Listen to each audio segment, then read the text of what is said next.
नमस्कार देवियों और सज्जनों, मैं हूं आपका दोस्त ब्रूस आलिम दिगल और आज हम सब मिलकर एक ऐसी यात्रा पर निकलने वाले हैं जो हमें समय के आरंभिक काल में ले जाएगी। क्या आपने कभी सोचा है कि मानव जीवन की शुरुआत कैसी थी? क्या हमारे पूर्वज भी हमारी ही तरह जीते थे या उनका जीवन कुछ अलग था, कुछ असाधारण? आज हम पवित्र बाइबल के एक ऐसे अध्याय को खोलने जा रहे हैं जो हमें इन्हीं सवालों के जवाबों के करीब ले जाता है। हम बात कर रहे हैं उत्पत्ति यानी जेनेसिस के 5वें अध्याय की। यह अध्याय केवल कुछ नामों की सूची नहीं है, बल्कि यह मानव इतिहास के सबसे पहले पन्नों में से एक है जो आदम से लेकर नूह तक की वंशावली का वर्णन करता है। यह अध्याय हमें उन लोगों से मिलवाता है जिनकी आयु आज के परिप्रेक्ष्य में लगभग अविश्वसनीय लगती है। सैकड़ों वर्षों का जीवन, एक ऐसी कल्पना जो आज हमें किसी पौराणिक कथा जैसी लगती है, लेकिन उस समय यह एक वास्तविकता थी। उत्पत्ति अध्याय 5 हमें यह समझने का एक अनूठा अवसर प्रदान करता है कि प्रारंभिक मानव जाति कितनी लंबी आयु तक जीवित रहती थी। यह अध्याय हमें सिर्फ उनके जीवन काल के आंकड़े नहीं देता, बल्कि यह हमें ईश्वर और मनुष्य के बीच के उस प्रारंभिक संबंध की एक झलक भी दिखाता है। यह एक गहरा रहस्य है कि क्यों उस युग में मनुष्य इतना लंबा जीवन जीते थे। तो चलिए कंप्यूटर जी से कहें कि हमें इस रहस्यमयी गाथा के पन्नों में ले चलें। हम मिलकर जानेंगे उन 10 पीढ़ियों की कहानी, उनके जीवन की अवधि और इस दीर्घायु के पीछे छिपे आध्यात्मिक संदेश को। यह यात्रा सिर्फ ज्ञानवर्धक ही नहीं, बल्कि प्रेरणादायक भी होगी। तो अपनी कुर्सी की पेटी बांध लीजिए, क्योंकि हम समय के सागर में एक गहरी डुबकी लगाने जा रहे हैं, उस युग में जहां एक जीवन काल सदियों को समेटे हुए है। आइए शुरू करते हैं उत्पत्ति अध्याय 5 की इस अद्भुत खोज को। हमारी कहानी का आरंभ होता है मानव जाति के जनक आदम से। परमेश्वर ने अपनी ही छवि में उन्हें रचा और उन्हें अदन की वाटिका में रखा। आदम, जिनका नाम ही मनुष्य का प्रतीक है, वे पहले इंसान थे जिन्होंने इस धरती पर सांस ली। बाइबल हमें बताती है कि आदम जब 130 वर्ष के हुए तब उनके एक पुत्र ने जन्म लिया, जिसका नाम उन्होंने शेत रखा। यह एक महत्वपूर्ण क्षण था, क्योंकि यह उस वंशावली की शुरुआत थी जो आगे चलकर नूह तक पहुंचेगी। आदम का जीवन केवल पितृत्व तक ही सीमित नहीं था। शेत के जन्म के बाद भी वे 800 वर्षों तक जीवित रहे। इस दौरान उन्होंने और भी पुत्र पुत्रियों को जन्म दिया और मानव परिवार को बढ़ते हुए देखा। कुल मिलाकर आदम का जीवन 930 वर्षों तक फैला। सोचिए, लगभग 1 सहस्राब्दी का जीवन। उन्होंने कितनी पीढ़ियों को अपनी आंखों के सामने जन्म लेते और फलते फूलते देखा होगा। उनका जीवन इस बात का प्रमाण है कि पाप के प्रवेश के बावजूद प्रारंभिक मनुष्य में ईश्वर द्वारा दी गई जीवन शक्ति कितनी प्रबल थी। आदम की कहानी सिर्फ एक व्यक्ति की कहानी नहीं है, यह पूरी मानवता की शुरुआत की कहानी है। एक ऐसी नींव जिस पर आने वाली सभी पीढ़ियों का निर्माण हुआ। उनका लंबा जीवन हमें यह सोचने पर विवश करता है कि ईश्वर की मूल योजना में मानव जीवन के लिए कितनी विशाल संभावनाएं थीं।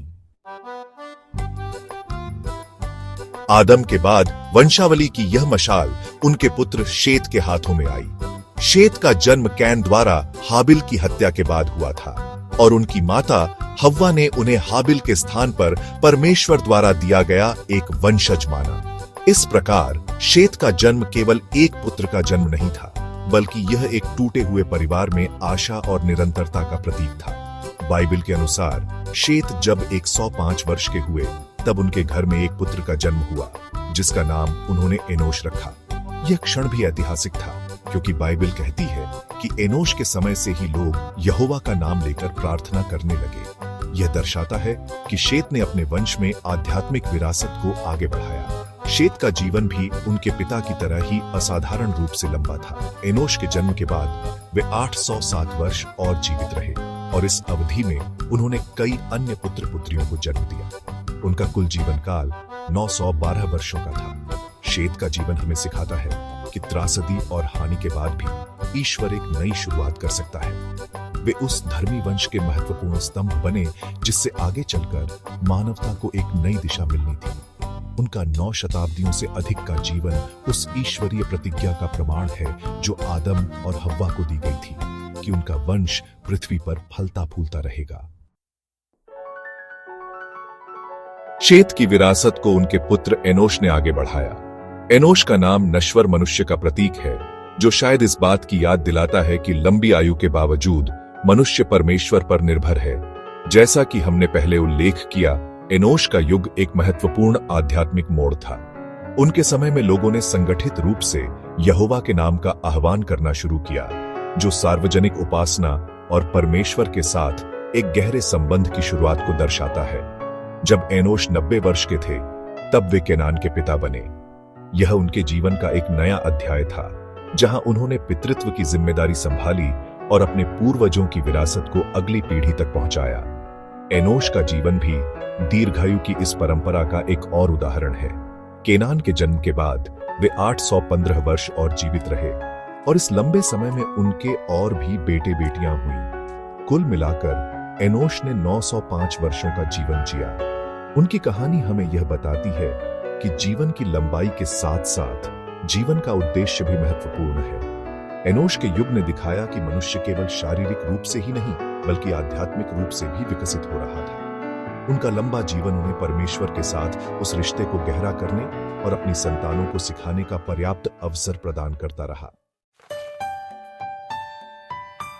एनोश के बाद वंशावली की श्रृंखला में अगला नाम आता है केनान का। केनान, जिनका जीवन भी अपने पूर्वजों की तरह ही लंबा और प्रभावशाली था, उस कड़ी का हिस्सा थे जो मानवता को जल प्रलय के बाद एक नई दुनिया तक ले जाने वाली थी। पवित्र शास्त्र के अनुसार केनान जब 70 वर्ष के हुए, तब वे अपने पुत्र महललेल के पिता बने। यह उस समय के मानकों के अनुसार पितृत्व की अपेक्षाकृत कम आयु थी, लेकिन यह उस निरंतरता को दर्शाती है जिससे ईश्वरीय योजना आगे बढ़ रही थी। केनान ने अपने पिता एनोश से मिली आध्यात्मिक और पारिवारिक विरासत को संभाला और उसे आगे बढ़ाया। महललेल के जन्म के बाद केनान का जीवन 840 वर्षों तक और चला।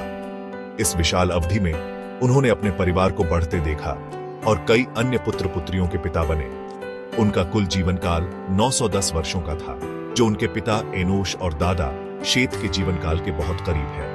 केनान का जीवन उस स्थिरता और समृद्धि का प्रतीक है जो इस धर्मी वंश में बनी हुई थी।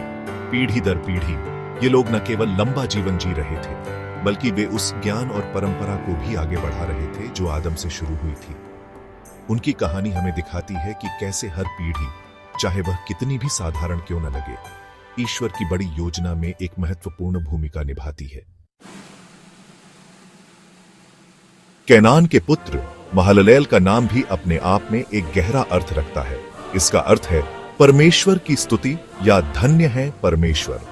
यह नाम उस समय की आध्यात्मिक चेतना को दर्शाता है, जहां माता पिता अपने बच्चों के नामों के माध्यम से भी परमेश्वर के प्रति अपनी आस्था और कृतज्ञता व्यक्त करते थे। महललेल जब 65 वर्ष के हुए, तब वे अपने पुत्र यारेद के पिता बने। यह इस वंशावली में अब तक की सबसे कम उम्र में पिता बनने का रिकॉर्ड था, जो दर्शाता है कि जीवन का चक्र तेजी से आगे बढ़ रहा था और हर नई पीढ़ी के साथ परमेश्वर की योजना अपने अगले चरण की ओर अग्रसर थी। महललेल का जीवन भी दीर्घायु के उस अद्भुत पैटर्न का अनुसरण करता है। अपने पुत्र यारेद के जन्म के बाद वे 830 वर्षों तक जीवित रहे और इस दौरान उन्होंने और भी पुत्र पुत्रियों को जन्म दिया। उनका कुल जीवन काल 895 वर्षों का था।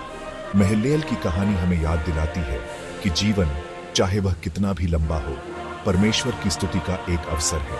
उनका नाम और उनका जीवन इस बात का प्रमाण है कि प्रारंभिक मानव जाति के लिए अस्तित्व केवल जीने के लिए नहीं था, बल्कि इसका एक उच्च उद्देश्य था, उस सृष्टिकर्ता की महिमा करना जिसने उन्हें जीवन दिया था। महललेल के बाद उनके पुत्र यारेद ने इस ऐतिहासिक वंशावली को आगे बढ़ाया। यारेद का जीवन भी अपने पूर्वजों की तरह ही सैकड़ों वर्षों तक फैला रहा। बाइबल हमें बताती है कि यारेद जब 162 वर्ष के हुए, तब वे हनोक के पिता बने। यह उम्र पितृत्व के लिए काफी अधिक लग सकती है, लेकिन उस युग के जीवन काल को देखते हुए यह उनके जीवन का एक महत्वपूर्ण पड़ाव था। यारेद ने उस विरासत को संभाला जो उन्हें महललेल से मिली थी और उसे अपने पुत्र हनोक को सौंपने की तैयारी की, जो इस पूरी वंशावली में एक सबसे अनूठे और रहस्यमयी व्यक्ति बनने वाले थे। हनोक के जन्म के बाद यारेद 800 वर्षों तक और जीवित रहे। इस लंबी अवधि में उन्होंने अपने परिवार को और भी बढ़ते हुए देखा और कई पुत्र पुत्रियों को जन्म दिया। उनका कुल जीवन काल 962 वर्षों का था, जो आदम से लेकर नूह तक की वंशावली में दूसरा सबसे लंबा जीवन काल है, केवल उनके पोते मतूशेलह से थोड़ा कम। यारेद का लंबा जीवन उस दृढ़ता और सहनशीलता का प्रतीक है जो उस युग के लोगों में थी। उन्होंने दुनिया को बदलते हुए देखा और उस वंश को संरक्षित किया जिससे मानवता का भविष्य जुड़ा हुआ था। उनकी कहानी एक शांत लेकिन महत्वपूर्ण अध्याय है जो हमें हनोक की असाधारण कहानी के लिए तैयार करती है। देवियों और सज्जनों, अब हम इस वंशावली के सबसे असाधारण व्यक्ति तक पहुंचते हैं, हनोक, यारेद के पुत्र। हनोक की कहानी दूसरों से बिल्कुल अलग है। जब वे 65 वर्ष के हुए तो वे मतूशेलह के पिता बने, लेकिन उनके जीवन का सबसे महत्वपूर्ण पहलू उनकी आयु नहीं बल्कि उनका चरित्र था। बाइबल कहती है कि मतूशेलह के जन्म के बाद हनोक 300 वर्षों तक परमेश्वर के साथ साथ चले। यह वाक्यांश एक साधारण चलने का वर्णन नहीं है, बल्कि यह परमेश्वर के साथ एक गहरे, घनिष्ठ और निरंतर संगति को दर्शाता है। हनोक का जीवन भक्ति, आज्ञाकारिता और विश्वास का एक आदर्श बन गया। हनोक की कहानी का अंत भी उतना ही असाधारण है जितना उनका जीवन। उनकी कुल आयु 365 वर्ष थी, जो उस युग के हिसाब से काफी कम थी, लेकिन उनकी मृत्यु नहीं हुई। शास्त्र कहता है वह लोप हो गया क्योंकि परमेश्वर ने उसे उठा लिया। हनोक ने मृत्यु का स्वाद नहीं चखा। परमेश्वर के साथ उनका संबंध इतना गहरा था कि परमेश्वर ने उन्हें सीधे अपनी उपस्थिति में ले लिया। हनोक का जीवन इस बात का एक शक्तिशाली प्रमाण है कि परमेश्वर के साथ एक व्यक्तिगत संबंध किसी भी सांसारिक उपलब्धि या लंबी आयु से कहीं अधिक मूल्यवान है। वह एक प्रकाश स्तंभ की तरह है जो हमें दिखाते हैं कि विश्वास का जीवन मृत्यु पर भी विजय पा सकता है। हनोक के पुत्र मतूशेलह बाइबल में एक विशेष स्थान रखते हैं और इसका कारण है उनकी आयु। मतूशेलह जब 187 वर्ष के हुए तब वे अपने पुत्र लामेक के पिता बने। उन्होंने अपने पिता हनोक से मिली विरासत को आगे बढ़ाया, लेकिन उनकी प्रसिद्धि का मुख्य कारण उनका अविश्वसनीय रूप से लंबा जीवन है। मतूशेलह ने उस दुनिया को देखा जो उनके पिता के उठाए जाने के बाद भी सदियों तक चलती रही। उन्होंने मानव जाति को अच्छाई और बुराई दोनों में बढ़ते हुए देखा और वे उस युग के एक जीवित इतिहास बन गए जो जल प्रलय से ठीक पहले समाप्त हुआ। लामेक के जन्म के बाद मतूशेलह 782 वर्ष और जीवित रहे और उनके और भी पुत्र पुत्रियां हुई। उनका कुल जीवन काल 969 वर्षों का था। जी हां, 969 वर्ष। यह बाइबल में दर्ज किसी भी व्यक्ति का सबसे लंबा जीवन काल है। यह एक ऐसा आंकड़ा है जो हमें चकित कर देता है और सोचने पर मजबूर करता है। कुछ विद्वानों का मानना है कि उनके नाम का अर्थ है जब वह मरेगा तब यह भेजा जाएगा, जो शायद जल प्रलय की ओर एक भविष्यवाणी संकेत था। दिलचस्प बात यह है कि जिस वर्ष मतूशेलह की मृत्यु हुई उसी वर्ष जल प्रलय आया। उनका जीवन परमेश्वर के धैर्य और अनुग्रह का एक लंबा विस्तारित प्रतीक था। मतूशेलह के पुत्र लामेक इस वंशावली में जल प्रलय से पहले के अंतिम पिता हैं। लामेक जब 182 वर्ष के हुए तब उनके जीवन में एक महत्वपूर्ण घटना घटी। उनके पुत्र नूह का जन्म हुआ। लामेक ने अपने पुत्र का नाम नूह रखा, जिसका अर्थ है आराम या विश्राम। उन्होंने भविष्यवाणी की और कहा, यहोवा ने जिस भूमि को श्राप दिया है उसमें हमारे काम और कठिन परिश्रम के विषय में यह लड़का हमें शांति देगा। यह शब्द उस युग की कठिनाई और पीड़ा को दर्शाते हैं और यह भी कि लामेक को अपने पुत्र के माध्यम से भविष्य के लिए एक आशा थी। लामेक का जीवन काल उनके पूर्वजों की तुलना में कुछ कम था। नूह के जन्म के बाद वे 595 वर्ष और जीवित रहे और उनका कुल जीवन काल 777 वर्षों का था। हालांकि यह आज भी एक अविश्वसनीय रूप से लंबी आयु है, लेकिन यह उस युग के घटते जीवन काल की ओर एक संकेत हो सकता है, क्योंकि दुनिया पाप में और अधिक डूबती जा रही थी। लामेक की मृत्यु जल प्रलय से 5 वर्ष पहले हो गई। उनकी कहानी हमें नूह के जन्म के महत्व को समझने में मदद करती है। वह केवल एक और बेटा नहीं था, बल्कि वह एक वादा था, एक ऐसी आशा की इस थकी हुई और श्रापित दुनिया को एक दिन आराम मिलेगा। और अब हम इस वंशावली के अंतिम और सबसे प्रसिद्ध व्यक्ति तक पहुंचते हैं, नूह, लामेक के पुत्र। नूह का जीवन एक महत्वपूर्ण मोड़ पर खड़ा था। बाइबल कहती है कि नूह धर्मी पुरुष और अपने समय के लोगों में खरा था, और नूह परमेश्वर ही के साथ साथ चलता रहा। एक ऐसे युग में जब पृथ्वी पर दुष्टता बहुत बढ़ गई थी, नूह की धार्मिकता एक अपवाद थी। जब नूह 500 वर्ष के हुए तब वे 3 पुत्रों शेम, हाम और यापेत के पिता बने। ये पुत्र उनके साथ उस महान कार्य का हिस्सा बनेंगे जो परमेश्वर ने उनके लिए निर्धारित किया था। नूह का जीवन जल प्रलय की कहानी से अविभाज्य रूप से जुड़ा हुआ है। परमेश्वर ने पृथ्वी पर बढ़ती बुराई को देखा और मानवता को नष्ट करने का फैसला किया, लेकिन नूह ने परमेश्वर की दृष्टि में अनुग्रह पाया। परमेश्वर ने उन्हें एक विशाल जहाज बनाने का निर्देश दिया ताकि वे अपने परिवार और हर प्रकार के जीव जंतुओं के जोड़े को बचा सके। नूह की कहानी आज्ञाकारिता, विश्वास और एक नई शुरुआत की कहानी है।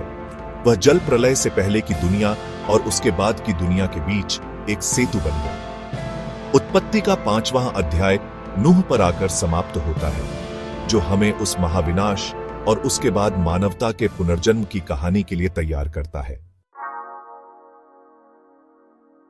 तो देवियों और सज्जनों, यह थी उत्पत्ति अध्याय 5 की रहस्यमयी और ज्ञानवर्धक गाथा। जैसा कि हमने देखा, यह अध्याय केवल नामों और संख्याओं की एक सूखी सूची नहीं है, यह उससे कहीं बढ़कर है। यह ईश्वर की भव्य योजना और मानव जीवन की पवित्रता का एक आद्य रूप है, एक ब्लूप्रिंट है। यह हमें दिखाता है कि ईश्वर ने प्रारंभ में मनुष्य को कितनी अद्भुत क्षमता और जीवन शक्ति प्रदान की थी। यह दीर्घायु केवल एक जैविक तथ्य नहीं था, बल्कि यह एक उद्देश्य के साथ दिया गया उपहार था। यह उन प्रारंभिक पीढ़ियों को पृथ्वी पर बसने, ज्ञान का प्रसार करने और सबसे महत्वपूर्ण, अपने सृष्टिकर्ता की महिमा को बढ़ाने का अवसर प्रदान करता था। यह अध्याय हमें यह भी दिखाता है कि जब मनुष्य परमेश्वर के साथ चलता है तो उसका जीवन एक विशेष अर्थ और दिशा प्राप्त करता है। हनोक की कहानी इसका सबसे शक्तिशाली उदाहरण है। उनकी आयु दूसरों से कम थी, लेकिन उनका जीवन शायद सबसे पूर्ण था, क्योंकि वह परमेश्वर के साथ घनिष्ठ संगति में जिया गया था।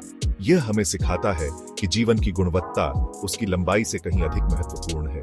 नूह की कहानी हमें विश्वास और आज्ञाकारिता की शक्ति दिखाती है कि कैसे एक व्यक्ति की धार्मिकता पूरे संसार के लिए एक नई शुरुआत का कारण बन सकती है। तो मैं आज आपको इसी विचार के साथ छोड़ना चाहता हूँ। क्या हम अपने जीवन को केवल वर्षों की गिनती के रूप में देखते हैं, या हम इसमें एक उच्च उद्देश्य खोजने का प्रयास करते हैं?